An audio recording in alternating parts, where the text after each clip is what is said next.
Body, wireless is on channel 2? You got it. Okay, cool. Thank you. Just checking.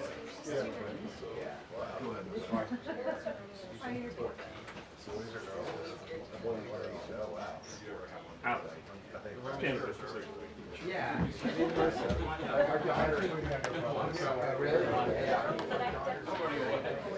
Thank you. Alex. Just Melissa. Is that where you're going to be? Alex. Yeah. I got Thank you. That's good. Killing me, Smalls. Yeah, my dog on top of everything. Yeah.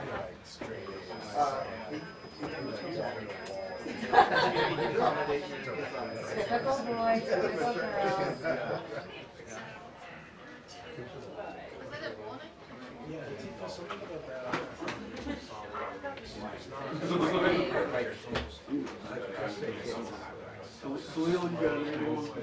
Now, is there room for walking from the metro? It's gonna be a lot. I know, Auburn, whose daughter is 14, it was like, basically like. I believe that.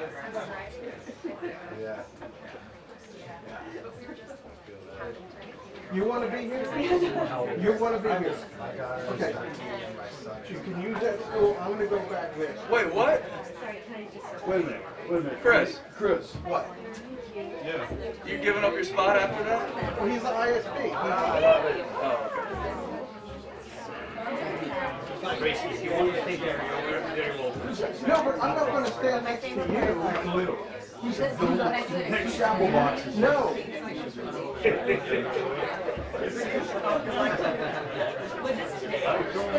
Oh, no, this is, oh, that's good. Yeah, not the cameras, but they have the app with the pictures. So So this is how you But I'm full. Well, Oh, I see. So, no, I'm just asking, can I just switch over here?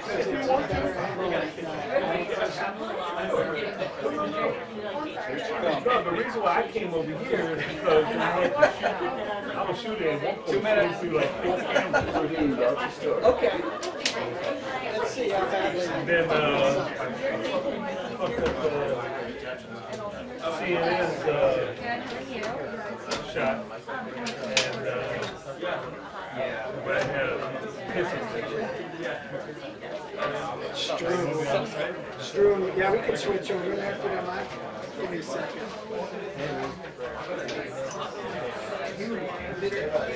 Go ahead. too early to start drinking? Yeah, I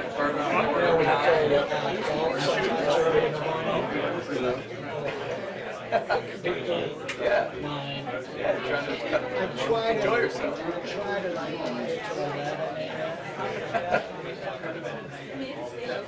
You watch that show, Curb Your Enthusiasm? Oh, that guy's always playing golf. I'm like, this guy's nice.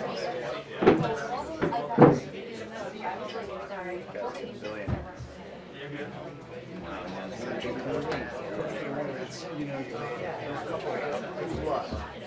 You know, he's got problems. I knew it was 300 million, but he got No, it's like 900. Hey, what's up?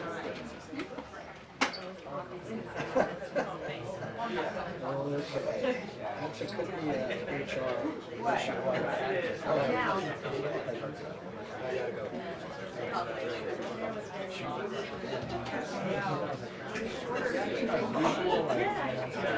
Whatever you want. You're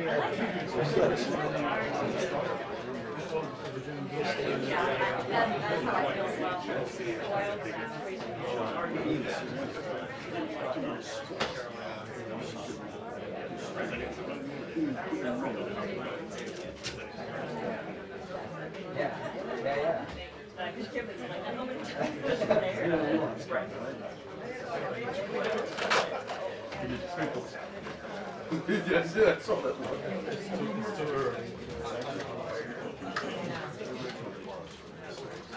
Here we go. Stop. No.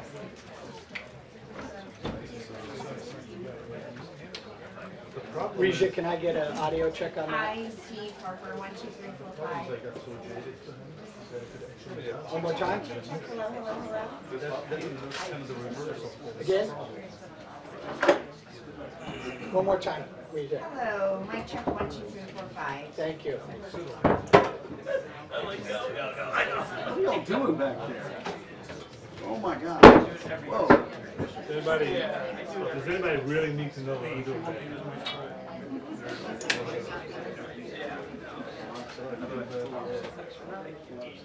Yeah.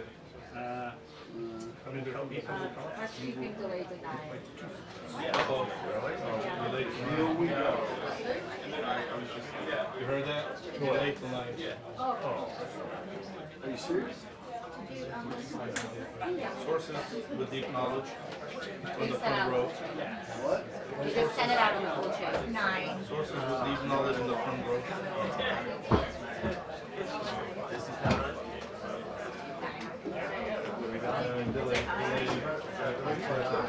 Delay Delay. 9 o'clock.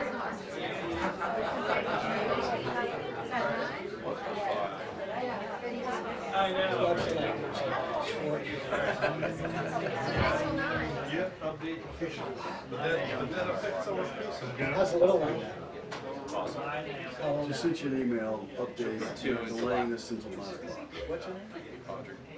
What? Yeah, it's fun. Oh, little cheeks. Yeah.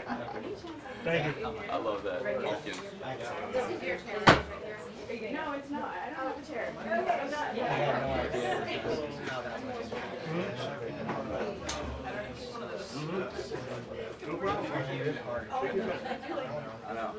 I know. Because I got a pretty good one. Too bad my clock's back. It's pretty great. My dad's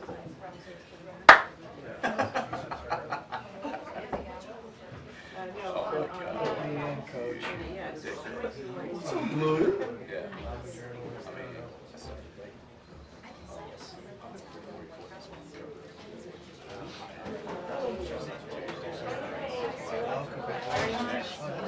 Yeah, I mean, you look like you put it in shape. I don't feel it. If you started on because we had ours, we had ours when we were there. So, I just about 39. So, yeah. So the nice Oh, yeah. I was worried like. but that means that you do some crunches later on, like 60. Oh, really? Doing some crunches as well.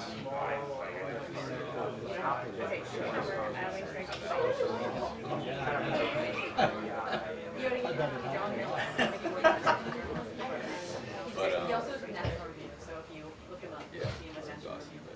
But it's love it. It's awesome. Melts you. I know. Melts your heart.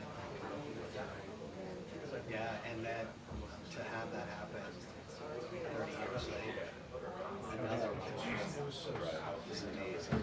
Right. And then I don't know my daughter.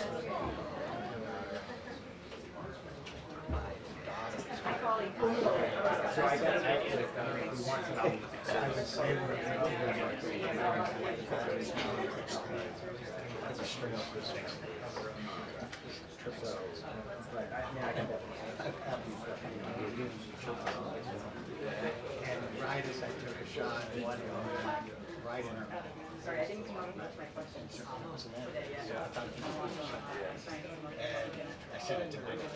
Sorry about that. Yeah, it's an inspiration.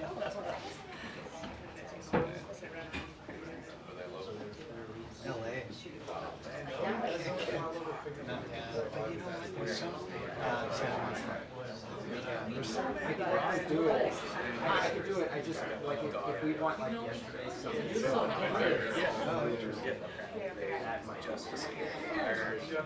Yeah, I mean, they had some warnings, but they never had, Santa Monica has a whole It's near Santa Monica. Right, right. No, there were some areas a little north, like right on the line. Yeah, right. They were right on the line. Okay. Yeah. Yeah, I have to ask him about his golfer as well. Did you ever do the WHNPA golf thing? I think I tried one time and I had to work. I was freelance. Eric Connor golfer as well?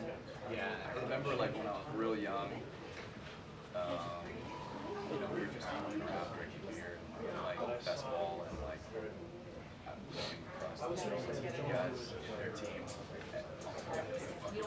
distant scopes and all that shit. And I was like, hey, beer, and they were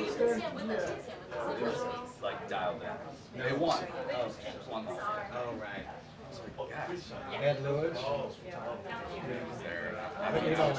yeah, Yeah, he's a big golfer too. yeah, he owns most of my neighborhood. Oh, does he? Good. Pulling in, like, I don't know, 6 months ago. Pulling into my alley, and he's up there on the corner. This is one of my rentals. This is one of my rentals. Oh, really? Good for him. I grew up in that neighborhood in the 80s. Where is it? Bloomingdale. Which is? Oh, right. Yeah, that was dicey. Dude, it was dicey in like 2003. Well, that could be back. Yeah. So I was just starting out days, like the local newspapers in my neighborhood, shoot something else. I gotta go. I don't know. Oh, you're right. Now I live there. I came in the late 80s. Yeah. And during the crack era, Yeah. like 14th Street, called out the show guard. Yeah. And it all that up. It was like a movie set. Yeah. Couldn't turn left. No left on. No right turns on K Street. Yeah. Washington Post guys had crazy stories. Even 15. Yeah, it's crazy. 11 over by Mass with Volkers. Yeah. Before the convention center. Yeah.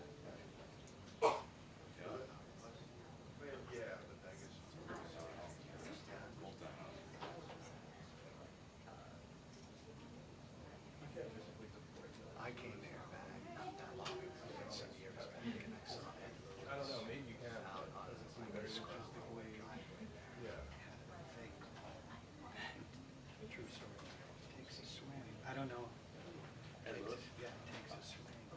And then he tries to think and see whether it did all that swing. I'm like, oh, for that. That's insane. I could see, you know, just doing that. That's different than Just see. That's what I feel. Because I think it's already a law. Yeah. For the precinct, you'll take center. For the. Okay. Okay. You take a ladder out. You know, so that's just something to consider. Oh, right. Okay. I'll let you know. Sure. Yeah. Okay. I'll let you know. Seems to be black. I mean, what's the name of it? Let me go. Cool. Come on. I just want to squeeze Rodeo by. day one, I know. I don't want that like crotch of the bike. Thank you guys. No, but you know, Marriott was a problem because you could have Right. sign it say,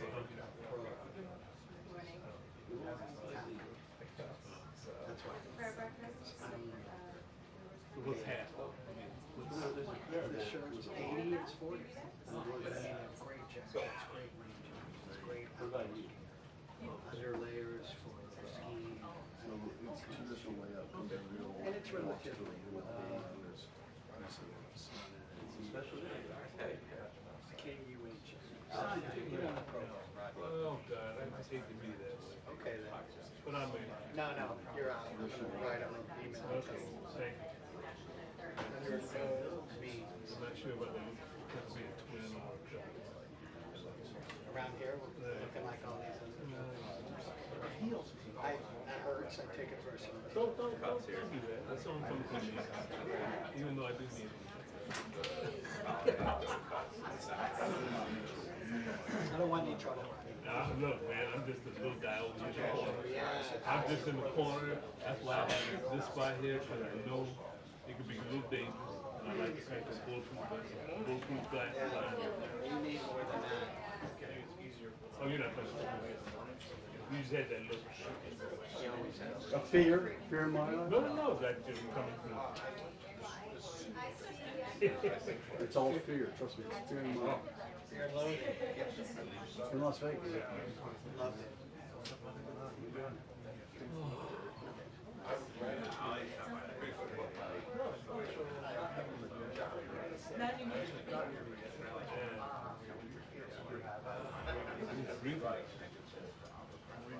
But first 8:30 is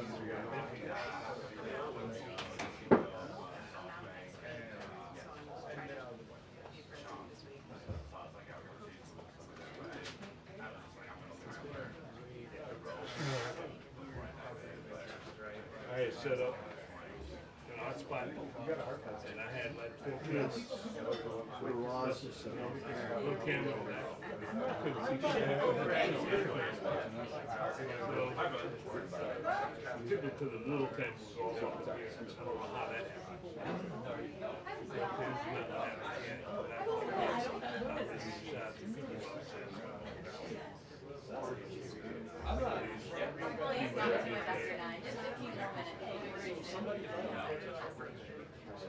They're already.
Welcome to the party.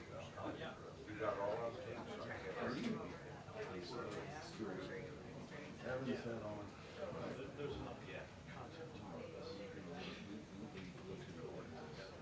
So, see where they get to trap others? Yeah, stand behind that. Stop. I don't care.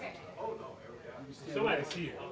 Oh, someone's on, someone. Just letting you know. I mean, I don't, one of the other TV people. Oh, understand. a video person? Yeah, but, No, it's a still guy. was that right? His Harnick's over there. I'm sorry, go ahead. No. It's good to, I'm talking it through the possibility, the limited possibility. Keep the dialogue open. Dialogue, I like this guy, I like this guy.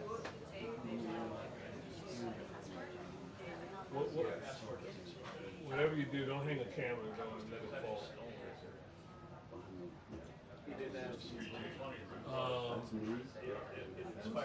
That was back during It's supposed to be Chris, but it sounds like it's That's right. trying to remember who The that problem is was. you need to look at that angle, because if he stands off the left-hand side, you're not gonna see him. But if he stands off the right-hand side over there, Yeah, but it happened and it just hung there for a while. You know what I'm saying? that's usually stacked. Right in front of NBC's camera. Our shot was Bush and all like this. Can you see? It's on the very bottom.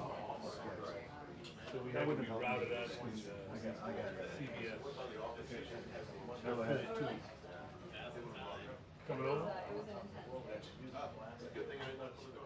I don't care. Well, I'll do head on. Is there a net on here? I'll do head on. Would you throw out the 2 to 6 from up top? Thanks, bro. Hey. I hate when people hang up. Yeah, that's easy. Yes, there is. Yeah. Yeah, that's easy. Oh, that's candy. No, there's plenty of room there. He's happy to share that. Okay. Yeah. You're the best. I did. So my buddy in the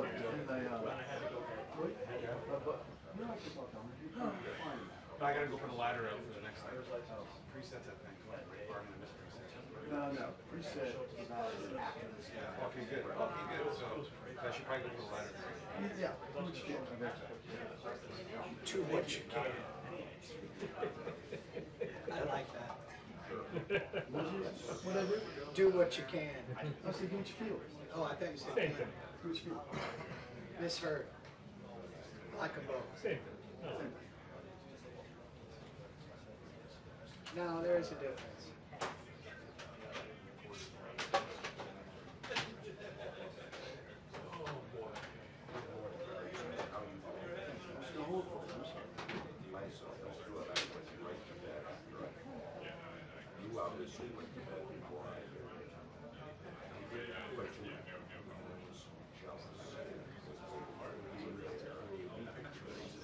Oh, the caravan?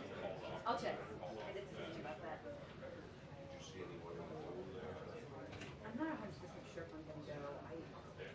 Yeah.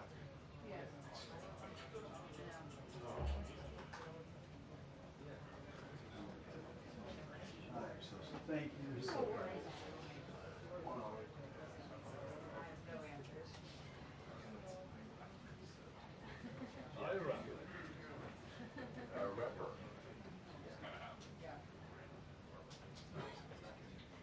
Check on check.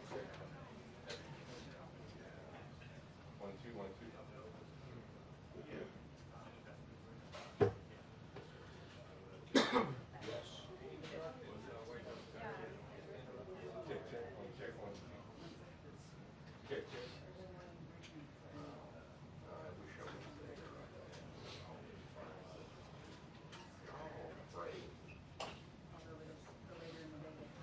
Yeah, oh, good.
It's fun seeing you.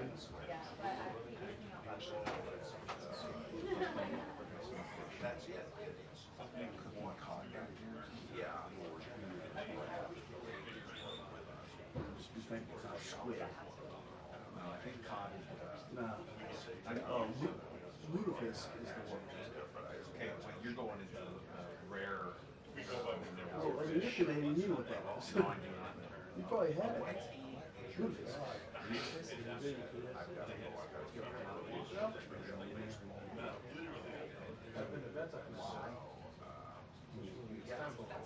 Doesn't sound like something I participate in.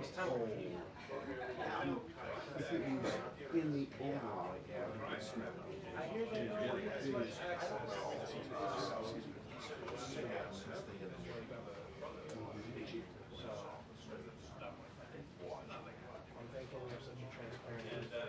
What? It came last night. You wouldn't get there.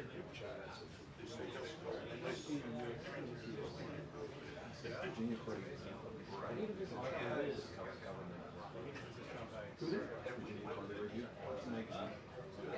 Because I've viewed these where it's like Cool, dude. it's a big idea magazine.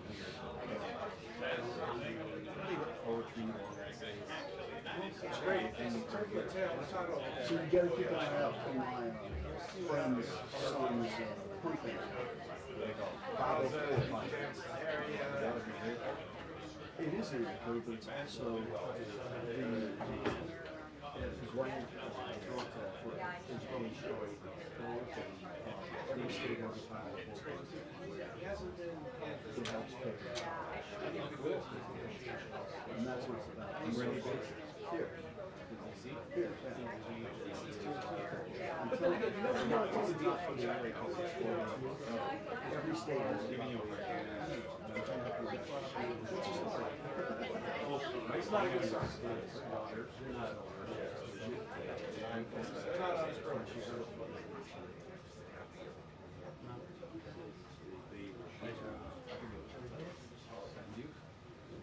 Hey Sean, yes sir.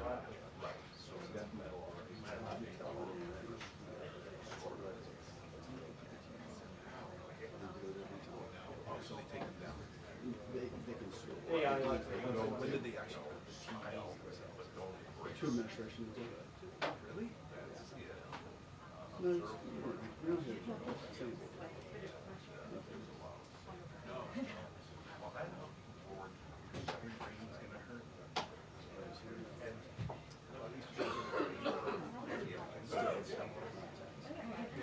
Step at a time, baby steps.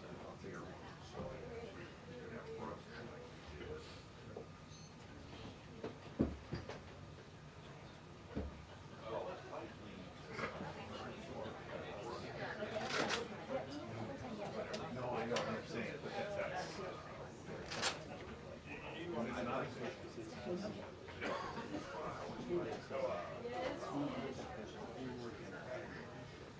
era. But big things here. There we go. By the way, your cameo, it's in Chicago. My documentary. Oh my God, I gotta hear more about it. Oh, you're in it. We meet Ken Light What in did Chicago. I do? I think you're going to meet St. I love that. I love that. No, we were in Chicago, remember that protest? And the fights and the hotels over there? And then we turned around and you're like, oh my God, I have a true message.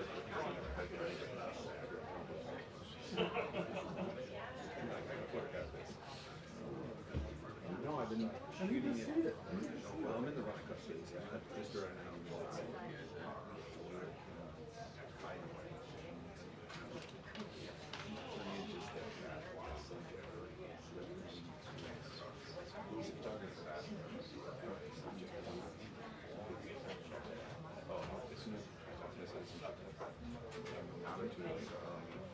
Yours?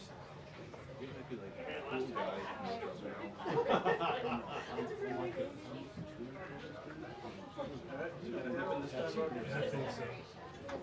We've been through it. We How long have you been from? we need to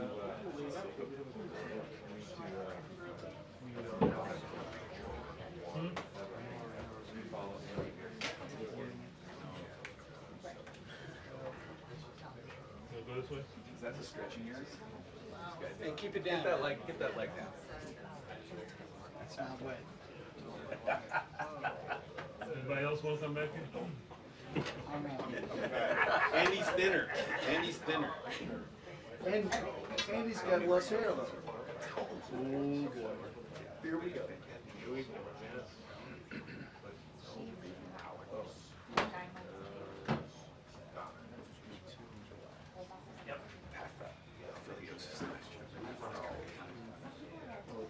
I don't know if we'll get lunch, but I mean, it's one of those things. So this is one of the peak emergencies. You gotta work.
No, I know.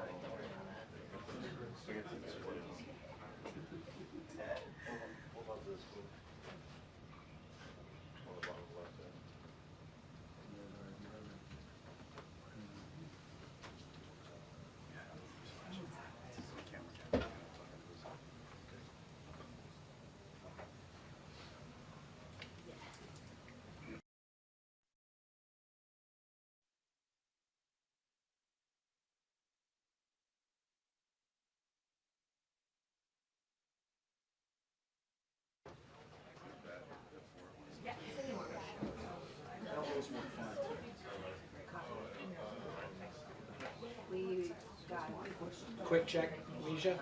Hey, check. Thank you.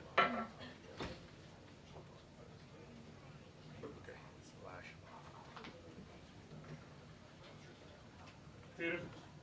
543. Thank you. 2-1.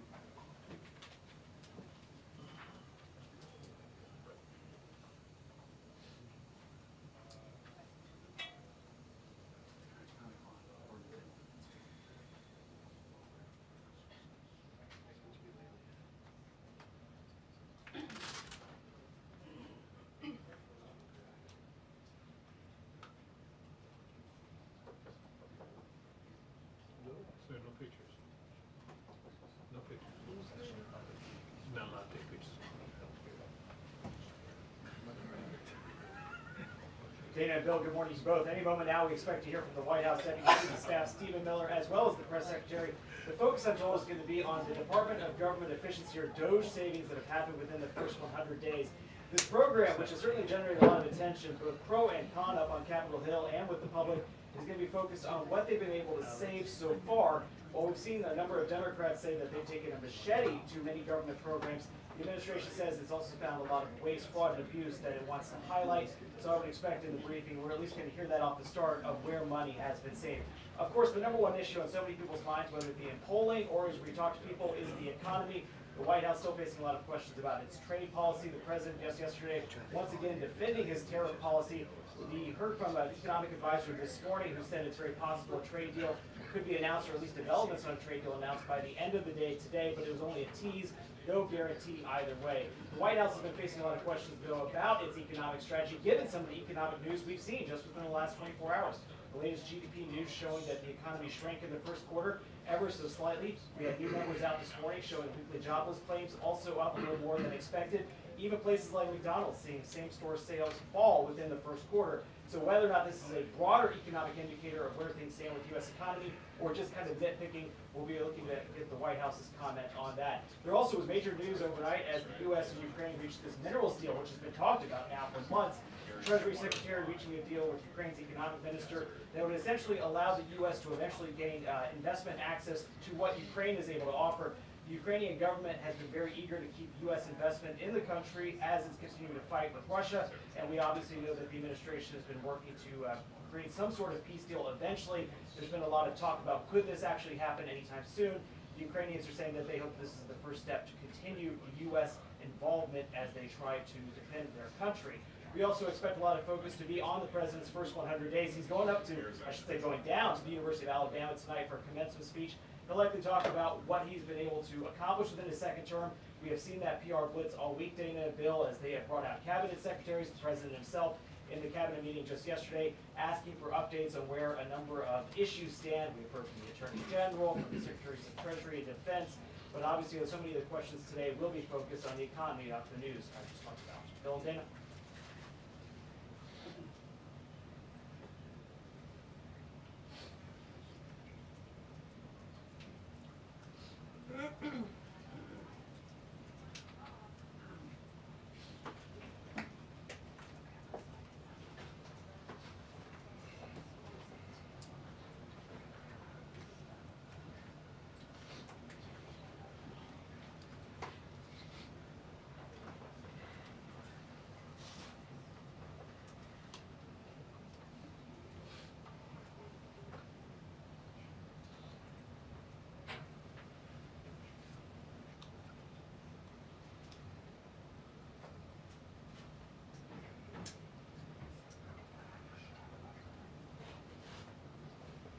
Dana, there's been a lot of questions about timing, about whether or not we'd actually be able to see that bill done by the 4th of July, which what officials here have been trying to say they would like to see happen. Obviously, it would be symbolic. 2 minutes until the briefing. 2 minutes until the briefing. Dana, so I'll take my seat in 2 minutes as they are going to be out here. But I will say that in terms of the congressional leadership coming here to the White House, obviously they want to give the president an update of where things stand on this negotiation. The White House very eager to see this text be signed into law, and they're getting ready to come out now, so I'll take a seat. Dana?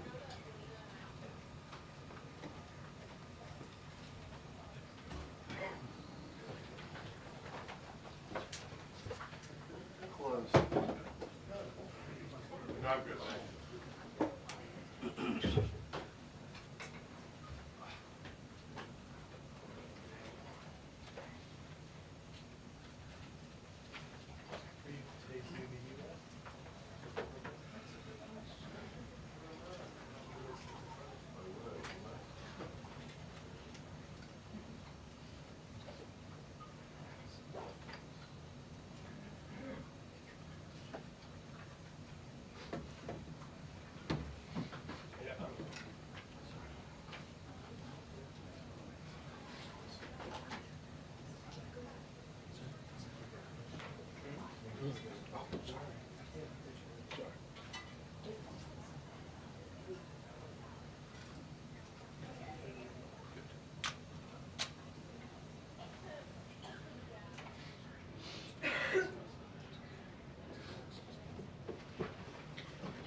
Good morning, everybody. We're capping off the first 100-day week with our morning briefing. How does everybody feel? You like the morning briefings? Okay, we do too. That's why we're doing them. It's good to see all of you. I brought a friend out here today who is happy to take your questions, but first, some remarks. At 11 o'clock, President Trump will participate in a National Day of Prayer event where he will invite Americans of all faiths across the country to join him in asking for God's continued blessings over our great country. During the event, the president will sign an executive order establishing a Religious Liberty Commission. Later today, President Trump will travel to the University of Alabama to deliver a commencement address to the graduating class of 2025. Last night, we saw yet again why President Trump is our deal maker in chief. We secured a historic agreement to establish the United States-Ukraine Reconstruction Investment Fund. This is a first-of-its-kind economic partnership for the reconstruction and long-term economic success of Ukraine that the United States will greatly benefit from. This partnership represents the United States taking an economic stake in securing a free, peaceful, and sovereign future for Ukraine. This partnership establishes a fund that will receive 50% of royalties, license fees, and other similar payments from natural resource projects in Ukraine. President Trump has been clear from the beginning. He wants the killing in this brutal war to end. This agreement shows how invested the president is in securing a truly lasting peace. To mark President Trump's triumphant first 100 days in office, we've detailed all week how President Trump has been hard at work delivering on the promises he made to the American people. And yesterday, the president once again showcased why he is the most transparent and accessible president in American history when he held his 4th open press cabinet meeting. Every cabinet secretary went into great detail, explaining how their respective agencies are making life better for American families and businesses. And then the president allowed all of you to ask questions on anything you wanted afterwards.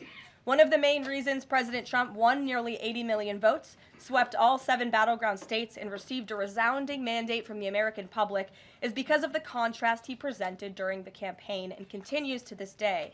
Everything in President Trump's agenda is grounded in one thing: common sense. While the Democrat Party went off the deep end and doubled down on pure craziness, President Trump pledged to restore common sense back to the United States of America. In a little more than 3 months, that's exactly what he's done. He recognized that America is a sovereign nation that cannot survive if it does not protect its territorial borders. So he secured the border in record time and ended the mass invasion of tens of millions of illegal aliens into our homeland. The president knows his top responsibility is ensuring the safety of the American people, which is why he's arresting violent illegal alien invaders in our communities who threaten our public safety. And it's unacceptable to President Trump to allow rampant waste, fraud, and abuse of Americans' precious tax dollars, which is why the president championed a historic DOGE effort that saved nearly $200 billion already. President Trump knows America is blessed with an abundance of liquid gold below our feet in the form of fossil fuels. So he ended Joe Biden's reckless war on American energy and is restoring American energy dominance to lower costs and strengthen our national security. President Trump believes Americans should be free to drive whatever car they want, so he ended Joe Biden's disastrous EV mandate and promoted true consumer choice. President Trump stood up for the Constitution's promise of colorblind equality before the law, so he terminated radical DEI preferencing and federal contracting and directed federal agencies to relentlessly combat private sector discrimination. DEI seeks to divide and pit Americans against each other based on immutable characteristics. President Trump put an end to it. In President Trump's America, individual dignity, hard work, and excellence are the only things that will determine if you get ahead. President Trump is a proud free speech champion, which is why he ended Joe Biden's trampling of free speech rights and the federal government's censorship of American speech on online platforms. The president believes college students have a right to speak their minds and go to school safely. Again, common sense. So he took bold action to protect Jewish American students from harassment by pro-Hamas radicals on their campuses. And President Trump knows that America's children are our future, and he'll never stop fighting for them. That's why he ended the radical, un-American indoctrination of children by eliminating support for divisive, radical gender ideology and equity ideology, and why the president protected parents' fundamental rights. And lastly, the president believes in fundamental biology. Isn't that something? Which is why he made it the official policy of the United States government that there are only 2 sexes, male and female. And because men and women are biologically different, President Trump ended the unfair, demeaning practice of forcing women to compete against men in sports and having their private spaces invaded. When President Trump promised a complete restoration of America and the revolution of common sense, he meant it. And over the next 100 days, get ready for historic trade deals, budget deals, and peace deals. For more on President Trump's common sense revolution, I will turn it over to our White House Deputy Chief of Staff for Policy, Stephen Miller. Stephen, thanks for coming in today. Thank you, Caroline. Great to be up here with you, and great to see so many familiar faces I've had a chance to get to know over a number of years as we gather this morning to continue our celebration of President Trump's unprecedented and historic first 100 days in office, what are without doubt the greatest 100 days to begin any American presidency in the history of this nation. This week you've heard about the historic actions President Trump has taken to secure our homeland, to secure our sovereignty, to secure our economy and our supply chains and our industrial base. Today you're also going to hear from me about what President Trump has done to secure our values, our culture, and our way of life from the unwavering assault from the radical left and the communists and the Democrat Party. One of the most significant crises that President Trump inherited upon taking office was the wave of racial discrimination, so-called diversity, equity, and inclusion policies that have taken over both public sector and private sector entities all across the United States of America.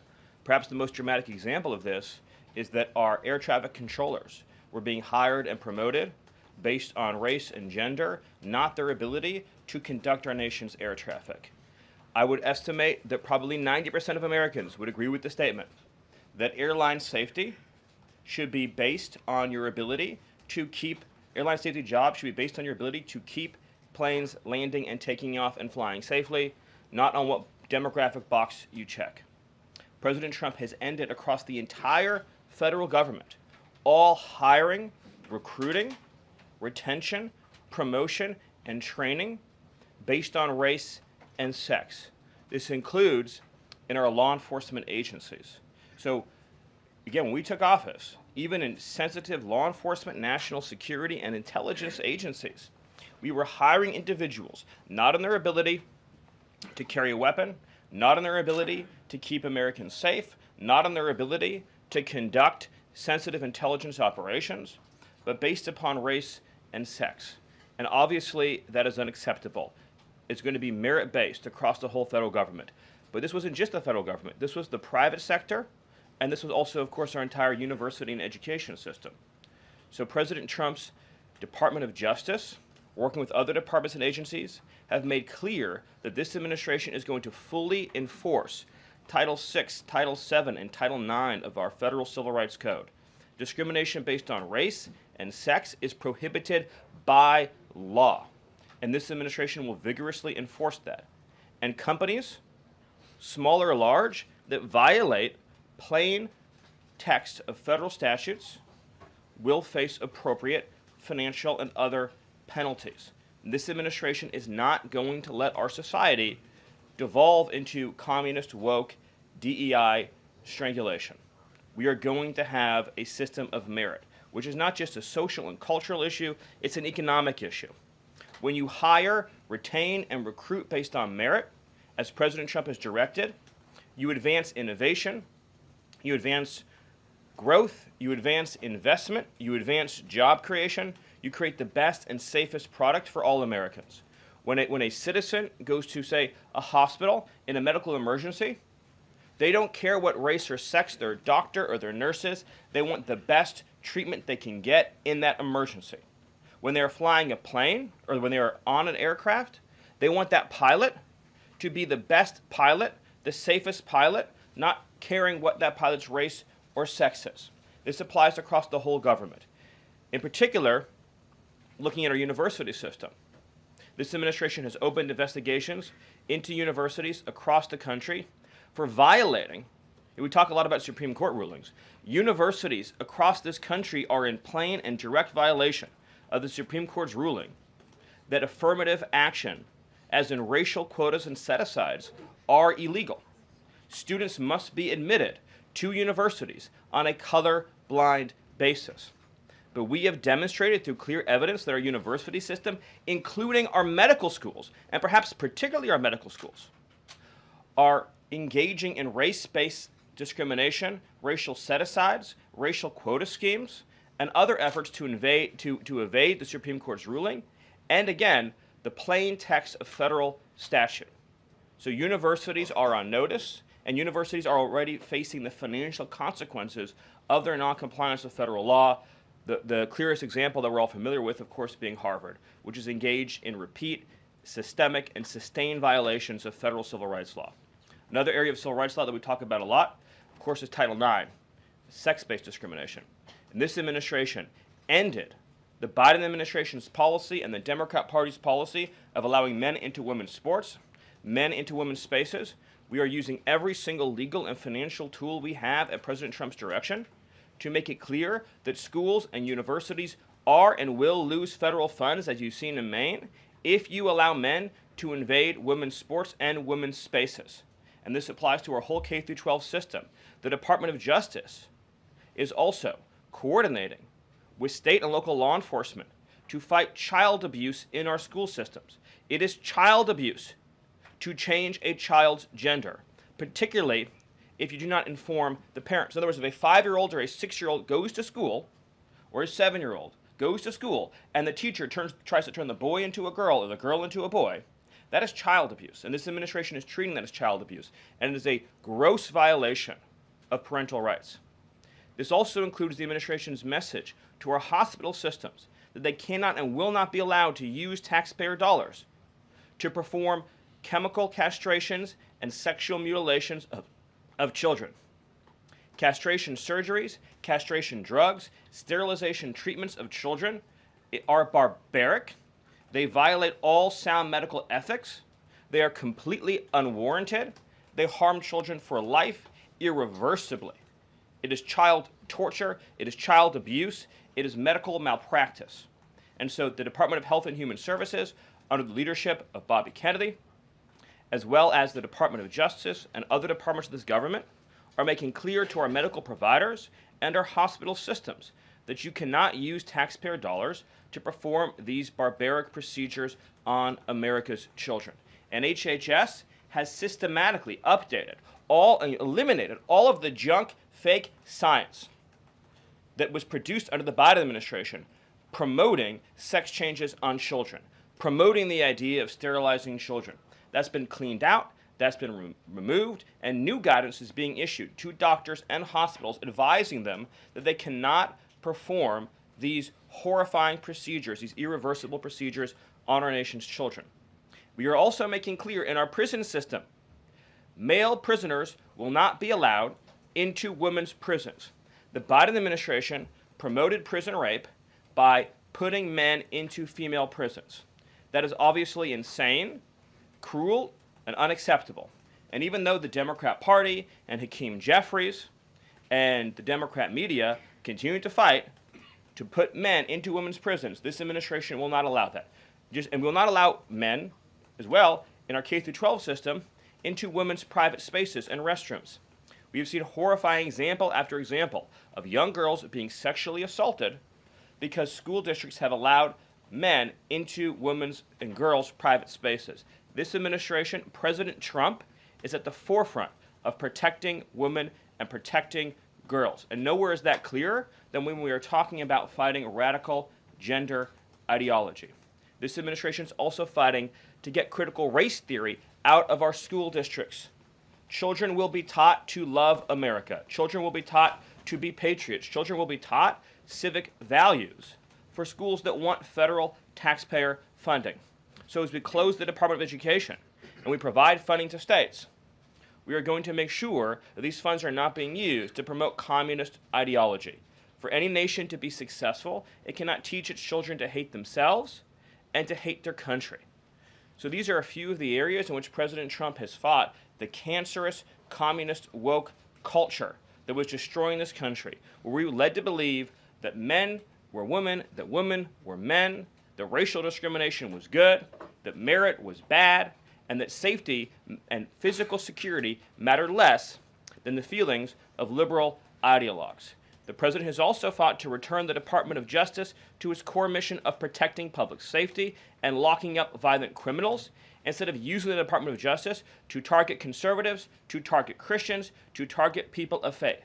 The last administration cruelly and shamefully used the power of the Justice Department to go after law-abiding Americans, in particular Trump supporters, conservatives, and Christians. That persecution has ended. The Department of Justice and the FBI are back in the business of going after bad guys, of going after gangs, of going after criminals, and keeping Americans safe.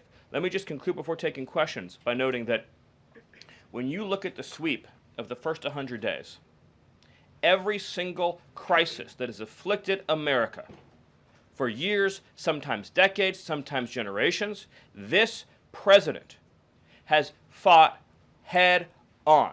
He has taken on every entrenched power structure and system all across this government, this swamp, this town. That includes, of course, the Doge efforts to slash corrupt, wasteful government spending, graft, and corruption, and to stop billions of taxpayer dollars from going to radical left NGOs. These are left-wing nonprofits that are used to advance illegal immigration, to advance open borders, to advance gender ideology, and to advance all of this insanity that has been turning our country in the wrong direction for so many years. President Trump took head on the trade crisis afflicting this country with the destruction of our manufacturing and industrial base, the shameful betrayal of the American worker by Joe Biden and the globalists that sent all of our supply chains overseas.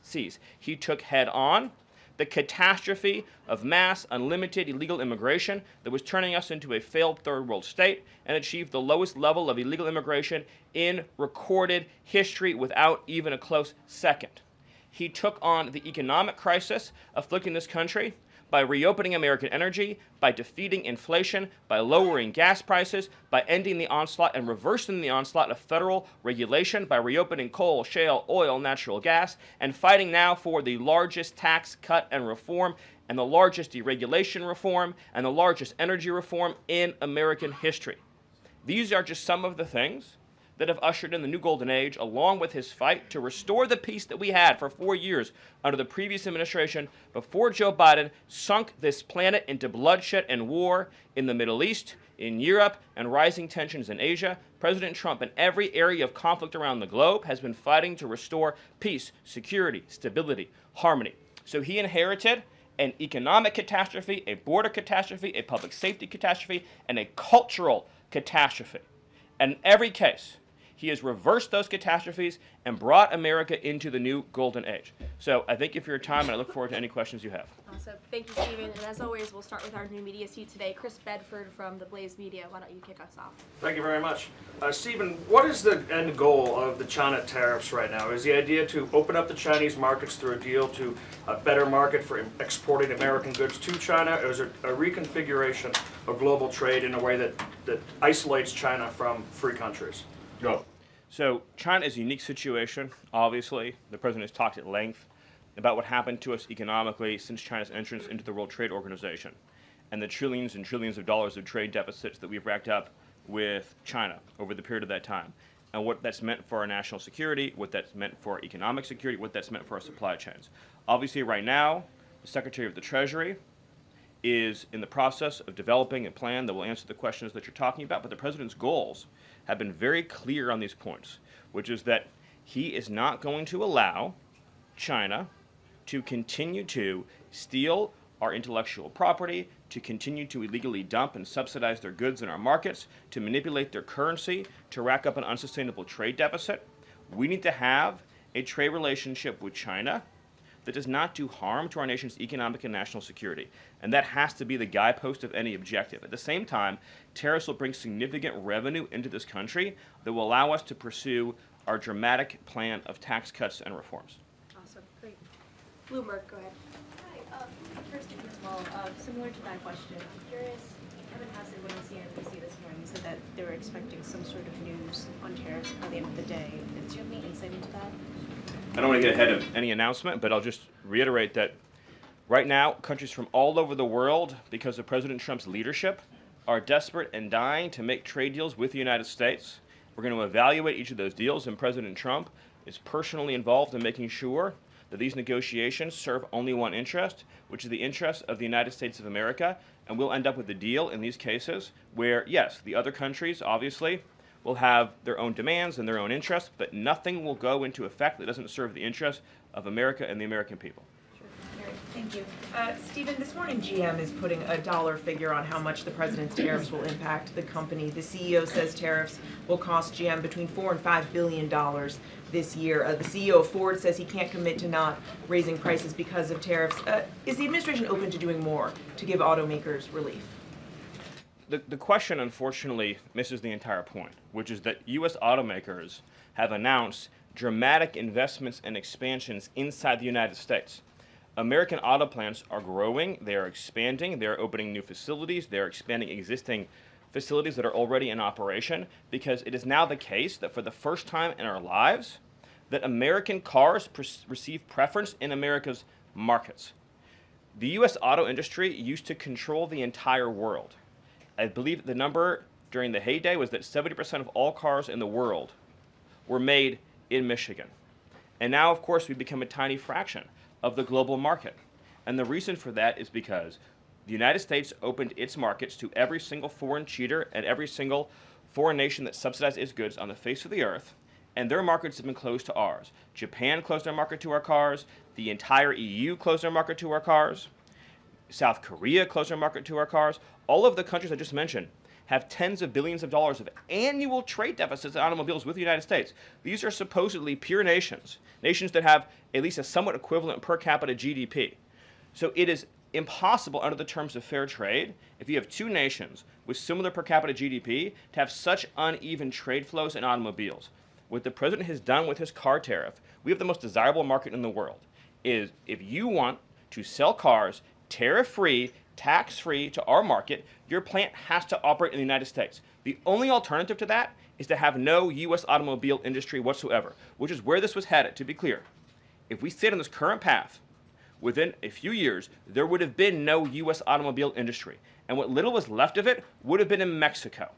Because U.S. auto companies have steadily been shifting their supply chains to Mexico, where they believe it is cheaper to make their products. In reality, it'll be cheaper to make them here because there'll be no tariff for anything made in the United States, and we'll have the cheapest energy and the best regulatory environment in the face of the earth. But in the meantime, while manufacturing ramps up, American consumers may pay more. Do you agree? Not on cars they won't, because again, there's now a massive economic incentive for automobile producers to expand production in the United States, and whatever they make here, there will be no tariff. We'll go to the back row. Go ahead. Thank you, Caroline. Today, the U.S. Chamber of Commerce released a letter to the Trump administration asking for small business tariff relief. They say that's necessary because in order to save small businesses and to stave off a recession. Stephen, is the administration considering small business tariff relief? The relief for small businesses is going to come in the form of the largest tax cut in American history. A tax cut, by the way, that every single Democrat is planning to vote against. They're voting for a tax hike on every middle-class family of about $4,000. The president has made clear that there will be 100% expensing for investment in the United States. Companies that invest in the United States will be able to deduct 100% of that cost from their tax liability. This will be the most pro-small business tax bill in American history. And at the same time, this is what you have to understand about the plan, is as they're able to do that, as they're able to reshore those supply chains, that also means they'll pay no tariff. So you'll have the lowest tax environment and there'll be no tariff because their production and supply chains will be in the United States. So that's a no on tariff relief for small businesses in the short term? It's a yes on tax relief for small businesses. And again, you only pay the tariff for products that are made outside the United States. Edward. Yeah, thanks. So on the rare earth mineral deal that was signed last night, when can that deal be operationalized? What's the time frame? And what kind of leverage does that give Ukraine over Russia? I think the more important point about the Ukraine deal, and I would hopefully have an update for you soon on how quickly it can be operationalized, but we'll be moving at full speed, not only on that mineral deal, by the way, but on every mineral deal that this president has been unleashing. So we're opening up mines all across this country. We're also pursuing energy and mineral deals all over the world. Since the president issued his executive order also on deregulating coal, we've seen dramatic coal production increases already in the United States. So we're taking advantage of the trillions of dollars in coal wealth and mineral wealth that exists in the United States. We're a very mineral-rich country. But with respect to that deal, we'll move it and operationalize it as fast as we possibly can. But it's meant to pay back the United States. This is the key point. For the hundreds of billions of dollars that our taxpayers have spent subsidizing the war in Ukraine. So it is repayment to the United States, and that's one of the most important points to understand about it. What's the leverage? Does it give? What kind of leverage does it give? The president's goal, again, is to end the killing, to achieve a peace settlement. That remains, of course, the overriding objective. Thank you so much, Caroline. Thank you, Stephen. Thank you. This administration has stressed the need for price transparency for things like healthcare bills and concert tickets. So why is it a political and hostile act for Amazon to display price transparency on consumer goods? Well, I think it's the wrong way of looking at it, which is why would, first of all, that proposal is gone now, but why would Amazon, of all the different things that go into a theoretical price input, right? For example, does Amazon list the cost of California's regulations on everything made in California? Anything you make in California, you have a massive price increase because of the healthcare regulations that are unworkable in that state, because of the labor regulations that are unworkable in that state, because of the subsidies that go to illegal aliens in that state, because of all the bureaucracy. So anything being produced in California has a massive built-in price hike. So why wouldn't Amazon have a list saying if you purchase it in California instead of in Alabama, this is the premium that you pay? That you pay. This was a clear attempt by whoever proposed it originally, I don't know, because Amazon says they were never going to do it, to try to undermine our trade negotiations with China. I'll make another important point on this, which is that there's been many complaints about the fact that there are a lot of products that are sold on Amazon that are actually rip-offs of American products that are then stolen by China, and then they take our IP and they put them into products to try to undersell our manufacturers. So to the extent that we are engaged in labeling issues on Amazon, I would say that would be the most significant one to fix, is making sure we're not undercutting American consumers. And then one on Abrego Garcia, please. The administration is reportedly inquiring about his return. Is that to check a box for compliance, or does President Trump want him back on U.S. soil, or both? So, as Secretary Rubio said yesterday in the cabinet meeting, this administration is not going to publicly discuss the inside details of our foreign policy and negotiations with a foreign country. And in particular, we are not going to allow a district court judge to try to become the Secretary of State. Secretary Rubio is the one who, under his leadership and direction at the State Department, is managing the day-to-day relationship with El Salvador. Let's just take a moment, number one, to express our gratitude to El Salvador for agreeing to take some of the most dangerous terrorists off of America's streets and to put them into a safe environment where they cannot continue to engage in acts of terrorism or coordination with the Maduro regime. You may have seen recently an FBI assessment that was unclassified that said that the Maduro regime is using and planning to use trained Aragua terrorists to carry out assassination plots on American soil. Now, very few in this room covered that. I'll let you all ask yourselves why you didn't cover it and why your editors didn't assign that story to you. Something I think you should think about on your own. But this is a earth-shattering piece of news. The Biden administration imported a terrorist army that our own FBI assesses is planning assassination strikes on American soil against critics of the Maduro regime. Those are the terrorists that President Trump is finding and apprehending that our Democrat judges and Democrat activists are trying to keep on U.S. soil. Tren de Aragua has the same legal status as Al-Qaeda and ISIS. MS-13 has the same legal status as Al-Qaeda and ISIS. These are foreign terrorists operating on our soil. And our gratitude to El Salvador for agreeing to take custody of these terrorists is immense. With respect to the case that you mentioned, there has now even been more evidence that has been made public of this person's violent, repeated threats and assaults against his spouse, someone who had repeated, documented human trafficking and human smuggling offenses, somebody that has extensively documented membership in MS-13, a terrorist organization, and of course he had MS-13 tattooed on his knuckles. This is a person that was a clear and present danger to the safety of the American people. And it is a sad reflection on the state of our media and many of the outlets represented in this room that you obsessively try to shill for this MS-13 terrorist. Well, no coverage occurred in your papers about any of the Americans that were raped and tortured and murdered by the illegals that Biden was importing into our country. You know, you talk about due process. The Biden administration made the decision to give extensive due process to two Tren de Aragua terrorists that were apprehended at the border just a couple years ago. They were two gentlemen.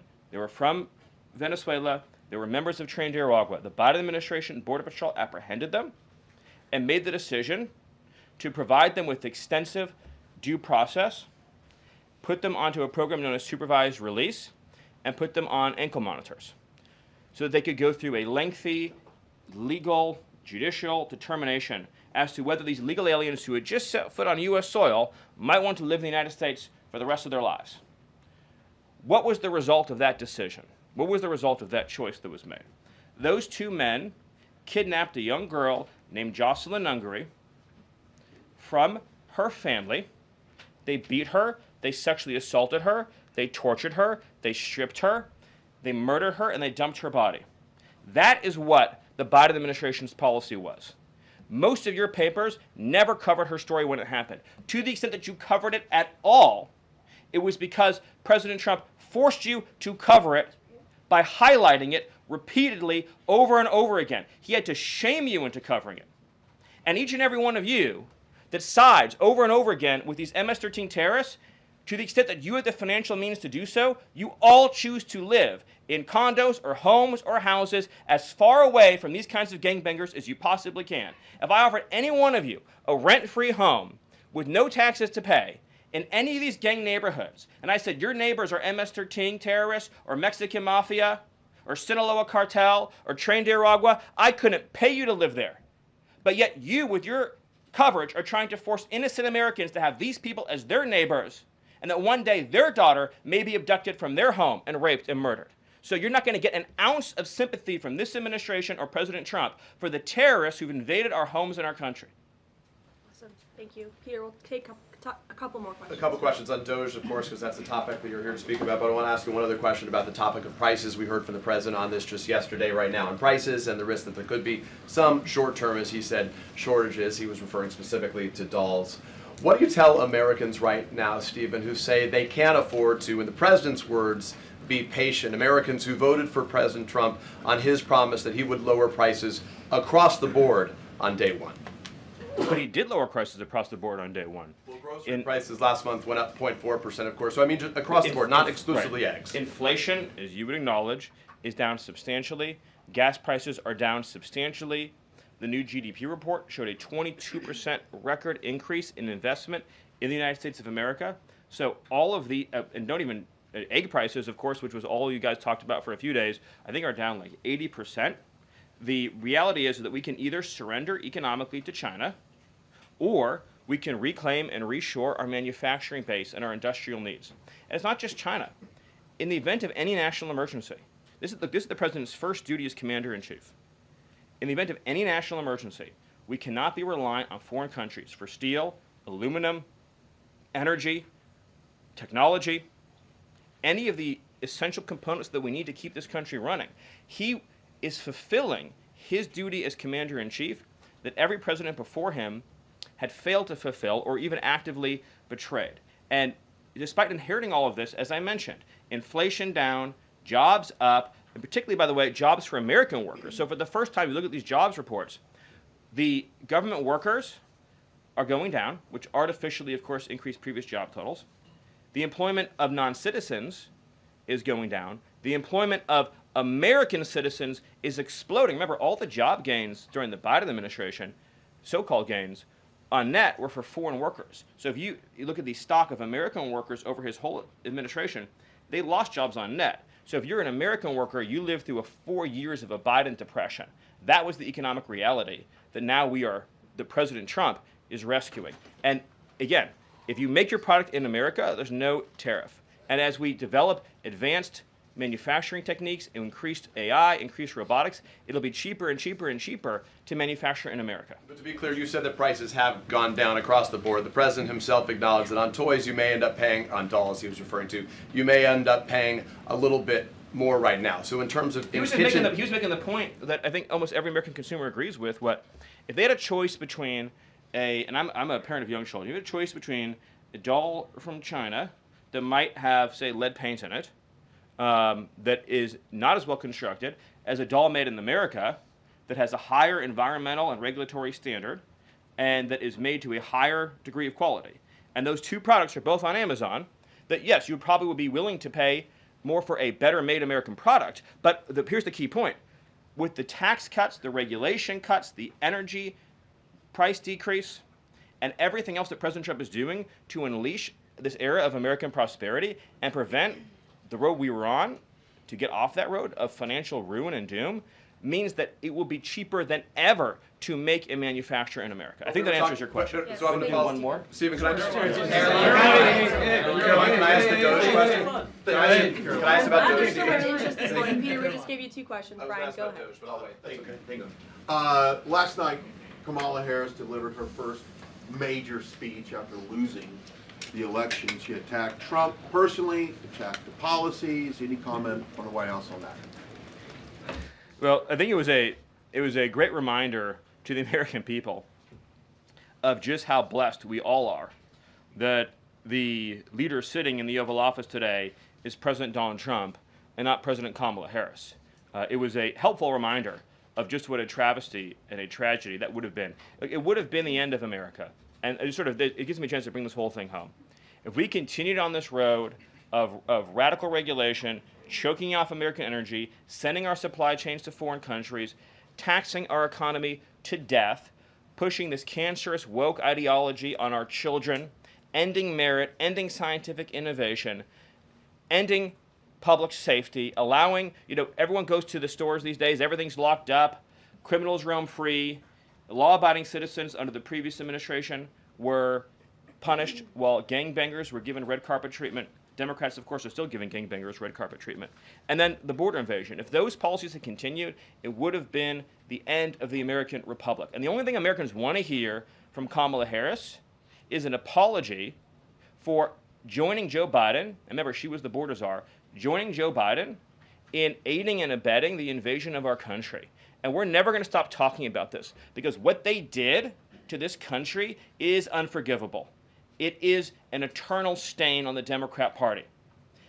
Every day we read another story. Every day we arrest another alien they let into this country who raped a child, who beat a woman within an inch of her life, who murdered a mom, who murdered a dad, who trafficked drugs into this country, who trafficked fentanyl into this country, who are responsible for dead and slaughtered Americans. And I don't know what's broken in the Washington press corps, that none of that moves them emotionally. The only thing that gets them exercised is, do we need to have more trials for terrorist supporters? Do we need to have more trials for gangbangers? Do we need to have more trials for illegal alien invaders? Even though Congress and the Constitution clearly say that you can expel invaders and illegal aliens quickly, efficiently, and properly. This president has literally saved America, and I could not be prouder. I could not be prouder, as I know Karoline feels the same way, to come every single day to this building where we have a leader sitting in that office whose first, last, and every thought is the safety, prosperity, security, and sovereignty of the citizens. That's an important word, people. Citizens of this republic. Thank you all. Thank you, Stephen. Thank you for your time. Thank you, everyone. And just to add on the Kamala Harris point, I think I speak for everyone at the White House. We encourage Kamala Harris to continue going out and do speaking engagements.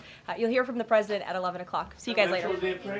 A report the president's planning to fire Mike Waltz. You guys have a response? Why haven't you nominated a single judge?